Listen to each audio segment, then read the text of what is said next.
Welcome to the Hospital Medicine Unplugged podcast. Great to be here. Today we're doing a deep dive into something we all see pretty frequently on the wards, both surgical and medical services: acute choledocholithiasis. Specifically, we want to focus on the evidence-based management for these hospitalized patients. Yeah, it's a fantastic topic for this format, and you're right, it's common, but the stakes are just incredibly high. We're talking about a major complication of gallstone disease. It can lead to, well, life-threatening issues like ascending cholangitis or gallstone pancreatitis. Right. So our goal today, I think, is to really distill the current guidelines, ASGE, ACG, into practical strategies we can actually use. Actionable steps. Yeah. Because just recognizing it isn't enough, is it? Not at all. And we're seeing more hospitalizations for this in the U.S., so really nailing that inpatient pathway, from the initial risk assessment all the way to definitive treatment, it's crucial for patients and, frankly, for resource use, too. Couldn't agree more. It's about making those high-stakes calls, often quickly, based on the evidence we have. So maybe let's start right at the basics. Define the problem. Choledocholithiasis. Okay. Simply put, it means there are gallstones, one or more, actually in the common bile duct, not just the gallbladder. And they're causing blockage. Usually, yeah. Partial or sometimes complete obstruction of bile flow out of the liver and gallbladder. And how common is this, really? If someone has gallstones, what are the chances they end up with stones in the duct? It's significant. The estimates are around 10 to 20% of people with known cholithiasis will eventually develop common bile duct stone. 10 to 20%, okay. But what's maybe even more clinically relevant for us as hospitalists or for surgeons is the prevalence during cholecystectomy. Even for seemingly straightforward symptomatic gallstones, maybe 5 to 15% of those patients undergoing surgery actually have stones in the common bile duct that weren't necessarily obvious beforehand. Wow, 5 to 15% a cult rate. That really underscores why we need good screening or intraoperative checks, doesn't it? Exactly. It justifies that vigilance. Okay, so let's talk pathophysiology. Yeah. How does a stone moving from the gallbladder into the duct actually cause some serious illness? It seems simple, but the consequences aren't. Right. The mechanism itself is pretty straightforward, but like you said, the results can be deadly. So the stone migrates, usually from the gallbladder, down the cystic duct, and then gets lodged somewhere in the common bile duct, often near the bottom, near the ampulla. And that blocks the flow. Instantly. Yeah. Causes obstruction. Bile can't get out, so it backs up that stasis, and the pressure inside the duct just skyrockets. Okay. Now that pressure, combined with the stagnant bile and maybe some irritation to the duct lining, that sets the stage for the really dangerous part, bacterial translocation. So the infection isn't coming down with the bile, it's coming up. Precisely. It's almost always an ascending infection from the duodenum. The bacteria normally present in the gut, E. coli, Klebsiella, and Enterococcus are the big ones. They basically crawl up into that pressurized, stagnant bile duct. And that's a cholangitis. That's ascending cholangitis by definition. And that's what drives the really high morbidity and mortality we see with complicated choledocholithiasis. Okay, and what about pancreatitis? How does the stone cause that? Well, if the stone lodges right at the ampulla of Vater, that's the junction where both the common bile duct and the pancreatic duct empty into the duodenum. Right, the shared exit. Yeah, so if the stone blocks that exit, it can also obstruct the pancreatic duct. Pancreatic enzymes back up into the pancreas itself, causing inflammation, injury, and that's gallstone pancreatitis. Fascinating. One little stone, two potentially lethal paths, depending on exactly where it lands. Okay, so let's pivot to the bedside. What are we looking for when we suspect this? The presentation can be tricky sometimes. It really can vary, but the classic symptom is abdominal pain, usually epigastric or right upper quadrant. And importantly, it's often described as constant, unlike the coming and going pain of simple biliary colic. So sustained pain is a key differentiator. It often is, yeah. It can last hours, even days. Sometimes it radiates, straight through to the back or up to the right shoulder blade. Nausea and vomiting are almost always there, too. And the big sign of obstruction. Jaundice. Yellowing of the skin or eyes. That's a clear sign bile isn't flowing properly. Okay, so pain, nausea, vomiting, jaundice. On exam, besides maybe some right upper quadrant tenderness, perhaps a Murphy's sign, what are the critical signs that tell us things are escalating, that this is becoming complicated? Absolutely. This is where we need to be sharp. Okay. We all learn about Charcot's triad, right? Right. RUQ pain, jaundice, and fever. Exactly. If you see that combination, you have to strongly suspect acute cholangitis. That means infection is present and it demands urgent management. And then there's Reynolds pentad. Right. That's Charcot's triad plus two more ominous signs. Hypotension, so shock, and altered mental status, confusion. Okay, that sounds really bad. It is. Reynolds pentad usually signifies suppurative cholangitis, basically pus under pressure in the bile duct and biliary sepsis. That's a true medical emergency requiring immediate resuscitation and decompression. Big red flag. ICU admission is likely. So triad means urgent, pentad means emergent, potentially ICU. Got it. Yeah. How do the labs help confirm this picture? If we suspect obstruction, what are we ordering and what pattern confirms it? You're heading straight for the liver function tests, the LFTs. You expect to see what we call a cholestatic pattern, meaning elevations primarily in the markers of bile flow obstruction. So total bilirubin will be up, alkaline phosphatase, ALK-phos, is often quite high, and a sensitive early marker. And you'll usually see elevations in the transaminases too, the AST and ALT. And markers of infection. Yeah, especially if you suspect cholangitis, you look for leukocytosis, a high white blood cell count, and often a very high C-reactive protein, CRP. Okay, now here's something I've seen that can be confusing. Sometimes patients come in with massive spikes in their AST and ALT, like over 1,000. Does that high level point away from choledocholithiasis and maybe towards something else, like viral hepatitis? That's a really important clinical point and a common source of confusion. The answer is no, not necessarily. Okay. It's actually a known phenomenon with choledocholithiasis. You can see these transient, sometimes dramatic spikes in AST or ALT, even over 1,000 IUL. It's thought to represent a sort of shock liver picture, maybe transient hepatic ischemia or injury, from the sudden extreme rise in bile duct pressure as the stone passes or impacts. So it's the pressure itself causing that LFT spike. That's the theory. The key takeaway is don't let a STALT in the thousands or even a bilirubin over 10 automatically rule out choledocholithiasis, especially if you see those numbers start to come down rapidly with supportive care or after the stone potentially passes. You have to look at the whole clinical picture and, crucially, the imaging. Don't anchor just on the transaminase numbers. That's incredibly helpful. Okay, so clinical picture, labs, now imaging. What's the usual first step and when do we need something more advanced? The universal first step is a right upper quadrant ultrasound. It's fast, non-invasive, no radiation, readily available. And what can it show us? Its main strengths are looking for gallstones in the gallbladder, checking the gallbladder wall thickness, and importantly, measuring the common bile duct diameter. Dilation, generally over 6 millimeters in someone who still has their gallbladder, suggests obstruction downstream. Can it see the stone in the duct itself? Sometimes, maybe 30 to 50% of the time, depending on the study and the operator. But ultrasound isn't perfect. It can be limited by patient factors like obesity or bowel gas, and it often struggles to visualize the very distal end of the common bile duct where stones frequently lodge. So, if the ultrasound is suggestive but not definitive, or if our clinical suspicion remains high, what's next? Then you move to a more definitive imaging modality to actually confirm the stone and plan treatment. The gold standard for non-invasive visualization is MRCP. Magnetic resonance cholangiopancreatography. Exactly. It uses MRI technology to create detailed images of the entire biliary tree and pancreatic duct.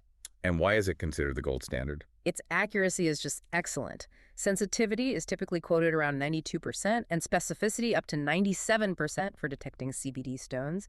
It gives you a beautiful roadmap: duct size, stone number, stone size, anatomy around the ampulla. It really helps you plan. What about CT scans? We often get those for abdominal pain. CT is great for looking at other things like complications of pancreatitis or ruling out other causes of abdominal pain, maybe an abscess.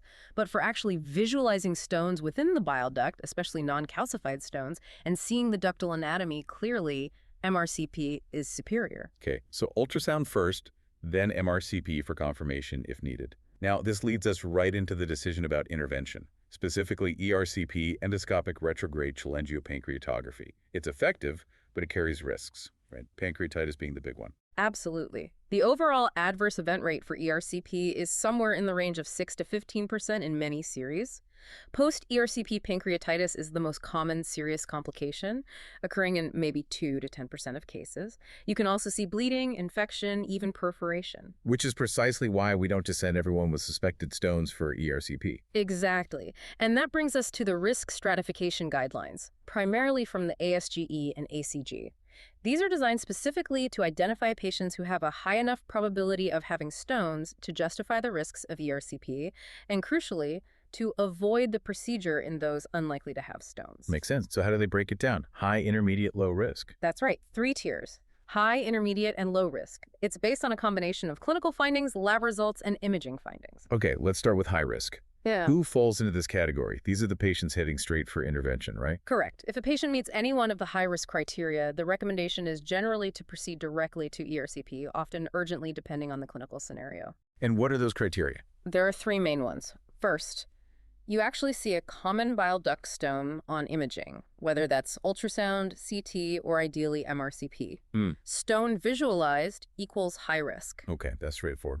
Second, the patient has clinical signs of ascending cholangitis, so the fever, jaundice, RUQ pain triad we talked about, that clinical picture signifies an infected, obstructed system needing drainage. Got it. And the third? The third is a combination of labs and imaging, specifically a total bilirubin level greater than 4 milligrams per deciliter and evidence of a dilated common bile duct on imaging. Let's quickly clarify that dilation criteria again. It's different if the gallbladder is out. Yes, good point. Generally, for someone with their gallbladder, dilation is defined as a CBD diameter greater than 6 millimeters. If the patient has had a cholecystectomy previously, the duct can normally be a bit larger, so the threshold for concern usually goes up to greater than 8 millimeters. So bilirubin over 4 plus a dilated duct, using the right cutoff, equals high risk. Correct. That combination has a very high predictive value for stones being present, justifying ERCP. Okay, so that's the high risk group. What about intermediate risk? These are the ones where we pause and need more info. Exactly. The intermediate risk group consists of patients who have some predictors, but none strong enough to meet the high-risk threshold alone. What are examples of these predictors? Things like abnormal liver function tests, but not meeting that bilirubin 4 cutoff. Maybe the bilirubin is 2.5, or the OCFOs and transaminases are elevated, but not dramatically.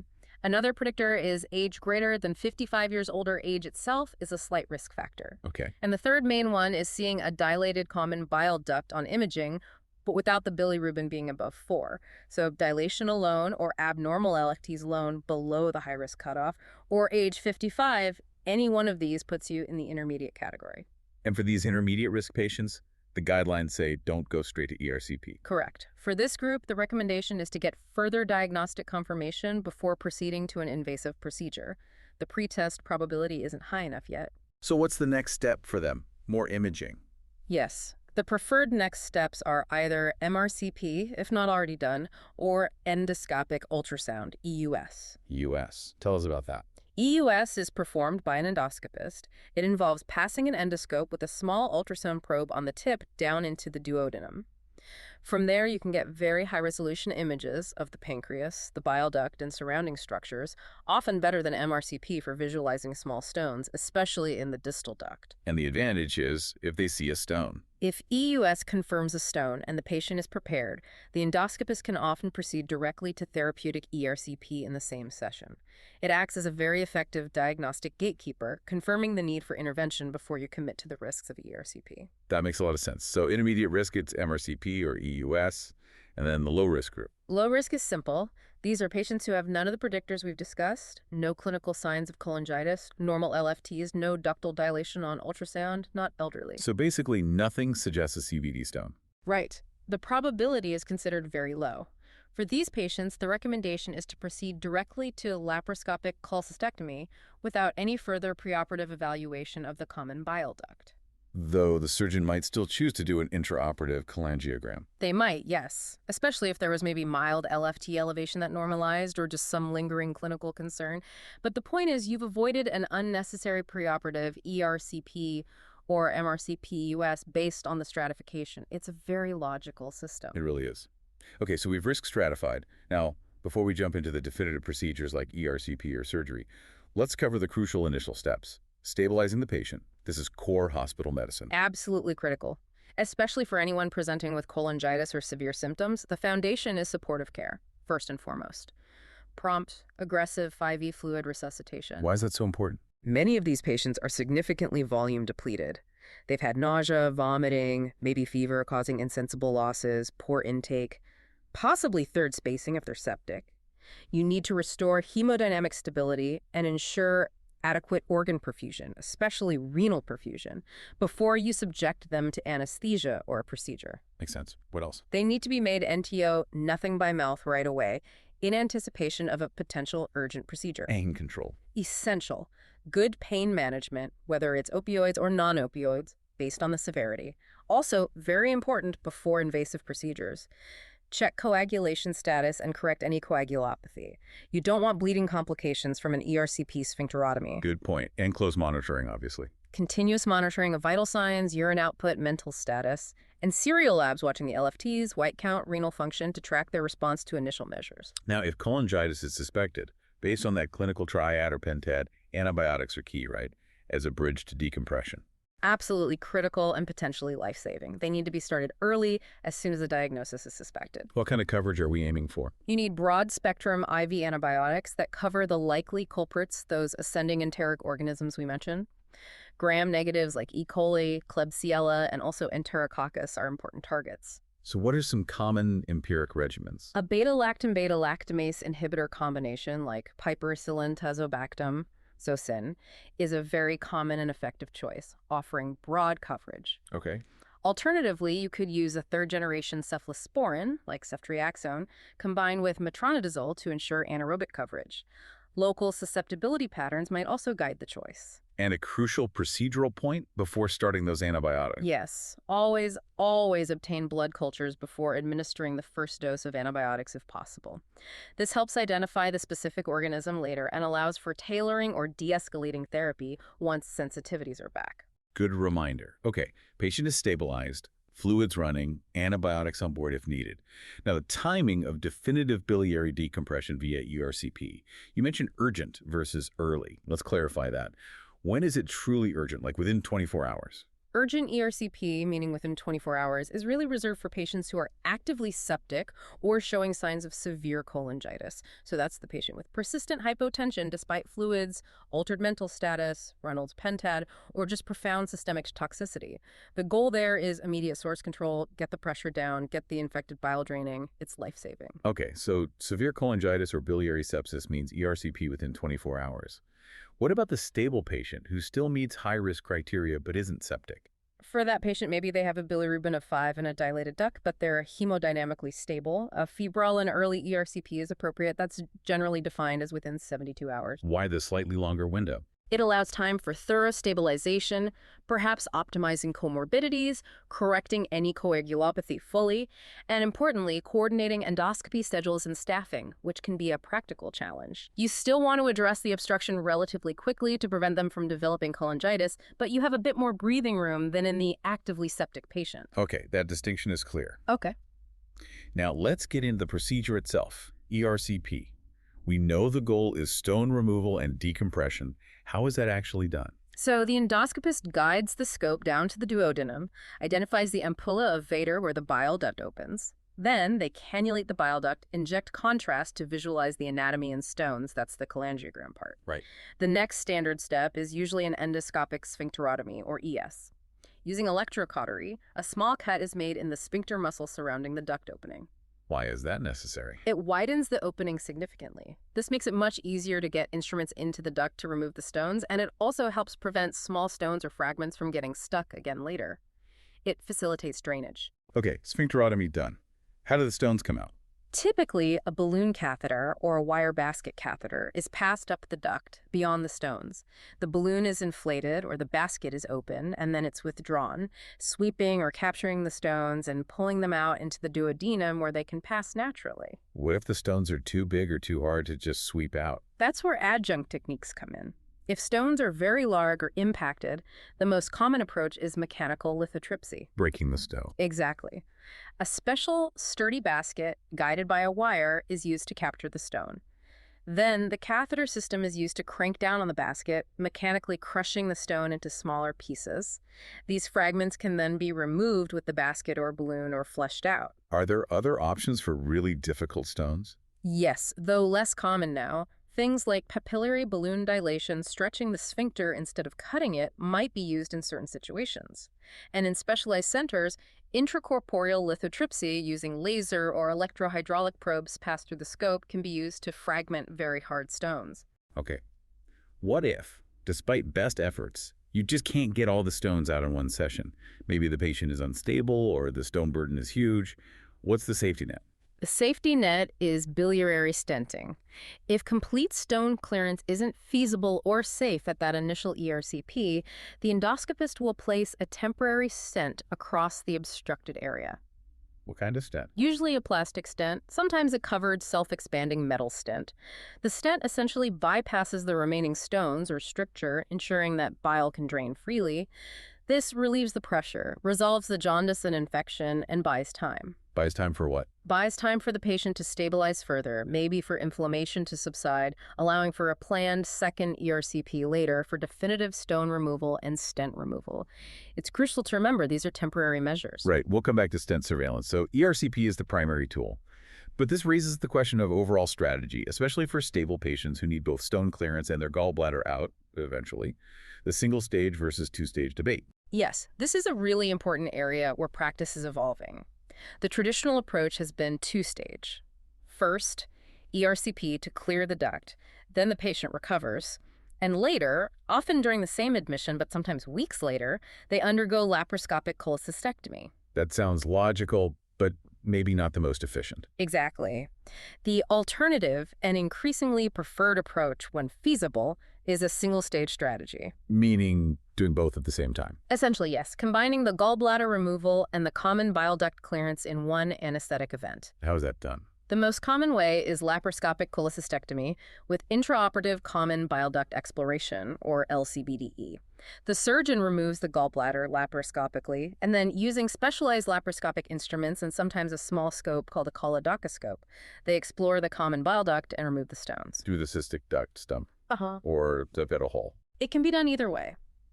Transcystic exploration, working through the cystic duct opening, is often possible for smaller distal stones. For larger or more proximal stones, the surgeon might need to make a small incision directly into the common bile duct, that's a transductal exploration, or choledochotomy, remove the stones, and then suture the duct closed, often over a temporary stent. Is there another single-stage option involving ERCP? Yes. The other main approach is the rendezvous technique. This involves performing the laparoscopic cholecystectomy and an ERCP concurrently. The surgeon might guide a wire down the cystic duct into the duodenum to help the endoscopist cannulate the bile duct, facilitating the ERCP part. So comparing single-stage, LCBDE or rendezvous ERCP, versus two-stage, pre-op ERCP, then lap col, what does the evidence show? The evidence is pretty consistent now. Both approaches achieve similar high rates of successful stone clearance and have comparable overall safety profiles. But the single-stage approach is consistently associated with significant advantages: shorter total hospital length of stay, often lower overall costs, and potentially reduced morbidity by avoiding multiple procedures and hospitalizations. Patients generally prefer having it all done at once. So a single stage is better operationally. Why is the two-stage approach still so common? That really boils down to resources and expertise. LCBDE in particular requires advanced laparoscopic skills and specialized equipment that aren't universally available, especially on an emergency basis. Ah, so it's a system issue. It's often a system and surgeon comfort issue. The two-stage approach, using separate GI and surgical teams, is a pathway that works reliably everywhere, even if it's less efficient for the patient journey and the system overall. The choice often reflects local capability more than anything else. That makes sense. Okay, let's think about the surgery itself. Lap cholecystectomy. What if the patient didn't have definitive preoperative imaging? Maybe they were intermediate risk, and now they're in the OR. What's the role of intraoperative cholangiography, IOC? IOC is highly recommended in exactly that situation, when there's uncertainty about whether the common bile duct is clear before starting the cholecystectomy, or if the patient fell into that intermediate risk category preoperatively. And what does IOC involve? During the lap col, before clipping the cystic duct, the surgeon inserts a small catheter into the cystic duct and injects contrast dye while taking X-ray images, fluoroscopy. This gives a real-time map of the biliary tree. And if it shows stones? If IOC unexpectedly reveals stones in the common bile duct, the surgeon has an immediate decision to make. Option 1, convert to or proceed with LCBDE right then and there, if they have the skills and equipment. Good. Option 2. Option 2, call for an intraoperative ERCP, the rendezvous procedure we discussed, if an endoscopist is readily available. And option 3. Option 3, finish the laparoscopic cholecystectomy, leave the duct stones for now, and schedule the patient for a postoperative ERCP, usually within a day or two. And the choice depends on? Practicalities: surgeon's skill set, stone location and size, patient stability, and crucially, the immediate availability of an experienced biliary endoscopist. Got it. Okay, let's circle back to some specific complex situations. Acute cholangitis, we know it needs urgent ERCP within 24 hours. What's the main goal of that first ERCP? In acute cholangitis, the #1 priority of that urgent ERCP is source control, establishing biliary drainage. That might mean complete stone extraction if it's feasible quickly and safely. That is not. But if stone clearance is difficult, time-consuming, or the patient is unstable, the primary goal becomes simply placing a biliary stent to ensure drainage. Get the pus and pressure relieved. Definitive stone clearance can wait for a second-look ERCP once the patient is stable and the acute infection has resolved. Don't be a hero trying to clear everything when the patient is crashing. Drain first, ask questions later. Makes sense. Yeah. Now, what about the patient presenting primarily with gallstone pancreatitis? This is common. Does everyone with gallstone pancreatitis need an ERCP before their cholecystectomy? No, definitely not. This is a key point where guidelines have shifted. For mild gallstone pancreatitis, the offending stone has often already passed into the duodenum by the time the patient presents. So doing an ERCP might be unnecessary. Worse than unnecessary, it could be harmful. Remember, ERCP itself carries a risk of causing or worsening pancreatitis. So performing routine ERCP in mild gallstone pancreatitis when the duct is likely already clear exposes the patient to needless risk. So what is the recommendation for mild gallstone pancreatitis? The recommendation is to proceed with laparoscopic cholecystectomy, ideally during the same hospital admission once the pancreatitis is resolving, and perform an intraoperative cholangiogram, IOC, during the surgery to confirm the duct is clear. If the IOC shows a retained stone, then you address it then, LCBDE or post-op ERCP. So reserve ERCP only for specific situations in pancreatitis. Exactly. ERCP in the setting of gallstone pancreatitis is generally reserved only for patients who have clear evidence of persistent biliary obstruction or concurrent cholangitis. What defines persistent obstruction in this context? Usually ongoing or worsening jaundice, typically with a bilirubin level that stays elevated, say above 4 or 5 milli-GDL, or imaging clearly showing a persistent stone blocking the duct, plus the clinical picture of pancreatitis. Or, of course, if they develop frank cholangitis, fever, high white count, on top of the pancreatitis. So mild pancreatitis, improving labs, no cholangitis, operate with IOC. Persistent obstruction or cholangitis, consider ERCP. Got it. You got it. What about severe gallstone pancreatitis, like necrotizing pancreatitis? Does that change the timing? Drastically. In severe pancreatitis, the patient is critically ill with massive systemic inflammation. Both cholecystectomy and ERCP are high-risk procedures in this acute phase. So delay everything. Generally, yes. Cholecystectomy should be delayed until the patient has recovered significantly from the severe pancreatitis, often weeks or even months later. And ERCP is only indicated during the acute phase if there's superimposed, life-threatening cholangitis or very clear evidence of persistent obstruction contributing to the severity. Otherwise, you manage the pancreatitis supportively and address the biliary issues later. Okay, now another important group, the elderly, or patients with lots of comorbidities who are very high risk for any surgery, even laparoscopy. How do we manage CBD stones in them? This is where ERCP really shines as potentially the definitive therapy. For a frail elderly patient or someone with severe cardiac or pulmonary disease where a cholecystectomy poses prohibitive risk, ERCP with sphincterotomy and stone extraction is often the preferred management strategy. So clear the duct, but leave the gallbladder. Often, yes. If you can successfully clear the common bile duct stones endoscopically, the immediate threat is removed. What if you can't get all the stones out, even with ERCP in this high-risk patient? Then long-term biliary stenting becomes a viable option. Placing a stent, usually plastic, and then exchanging it periodically, say every 3 to 6 months, can maintain biliary drainage and prevent recurrent cholangitis or pancreatitis without requiring surgery. But isn't there a risk of problems recurring if the gallbladder, the source of the stones, is still in place? There is a risk, yes.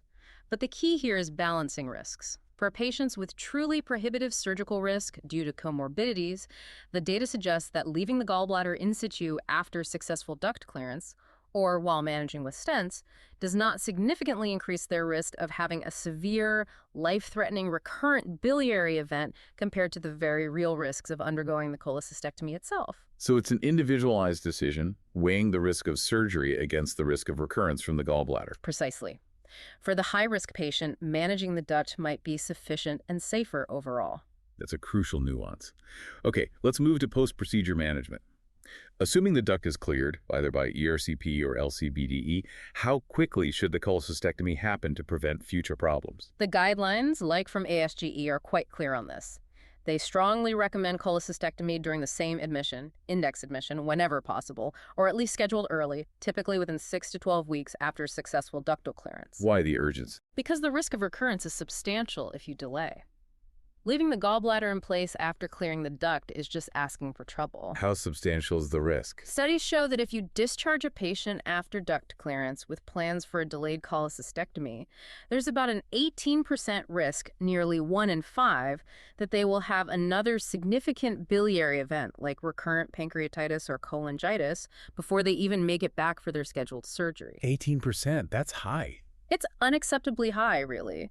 It argues strongly for efficient systems that allow for index admission cholecystectomy as the standard of care whenever the patient is stable enough for surgery after their duct is cleared. Makes perfect sense. Now, what about those temporary stents that might have been placed during ERCP if clearance wasn't complete? You said they need follow-up. Yes, this is non-negotiable. Temporary stents, whether plastic or covered metal, placed for incomplete clearance or to bridge to surgery, have a finite lifespan. They must be removed or exchanged. What's the time frame? Typically within 2 to 6 months, depending on the stent type and clinical situation. Plastic stents, in particular, are prone to clogging with sludge and bacterial biofilm over time. And if they clog? If they clog, the patient is at very high risk of developing recurrent cholangitis, which can be severe. Leaving stents in indefinitely is generally not recommended unless the patient has a very limited life expectancy or is absolutely unfit for any further procedures. In those rare cases, permanent stenting might be considered, but it requires careful consideration of risks and benefits. For most, temporary means temporary. Okay, so assuming successful duct clearance and cholecystectomy, does the average patient need much long-term follow-up specifically for their bile duct? For the majority, no. If the duct was cleared and the gallbladder is out, the problem is usually solved. Long-term surveillance mainly involves just being aware of potential symptoms, but routine imaging or lab monitoring usually isn't necessary. But surveillance is needed for certain groups. Yes, definitely for those high-risk patients managed without cholecystectomy or anyone with known indwelling stents. They need ongoing monitoring for symptoms, pain, jaundice, fever, and likely periodic LFT checks. Imaging might be needed if symptoms recur. And what about patients who unfortunately keep forming stones even after cholecystectomy or have complex anatomy? Right. Some patients have recurrent choledocholithiasis, maybe due to underlying ductal strictures, primary bile duct stone formation, less common, or complex post-surgical anatomy. These cases can be challenging. What are the options then? Repeat ERCP. Repeat ERCP is often the first step, maybe with more advanced techniques if needed, like the lithotripsy methods we mentioned earlier, laser or electrohydraulic lithotripsy, EHL, to break up difficult stones, or sometimes large balloon dilation of the sphincter or strictures. But if ERCP keeps failing or isn't feasible? If endoscopic approaches are repeatedly unsuccessful, or if there's complex stricturing that can't be effectively stented long-term, then surgical solutions become necessary, specifically biliary bypass procedures. Like a choledochoduodenostomy. Exactly, or a Roux-en-Y choledochoduodenostomy. These operations involve creating a direct, wide connection between the common bile duct and a loop of small intestine, either the duodenum or the jejunum. And the goal is permanent drainage. Correct. It creates a wide-open, low-resistance pathway for bile to flow directly into the intestine, bypassing the problematic distal duct or sphincter area entirely. This drastically reduces stasis and the risk of recurrent stones or cholangitis. It's usually the definitive solution for very complex or refractory biliary ductal disease. A sort of final safety valve for the biliary system. A good way to put it. They are major operations, but very effective for the right indication. This has been a really thorough deep dive. It clearly highlights how the management has evolved, emphasizing that urgent care for cholangitis, the rigorous ASGE risk stratification to guide intervention. And that strong push towards definitive management, ideally single stage or at least index admission cholecystectomy, to really minimize recurrence and morbidity.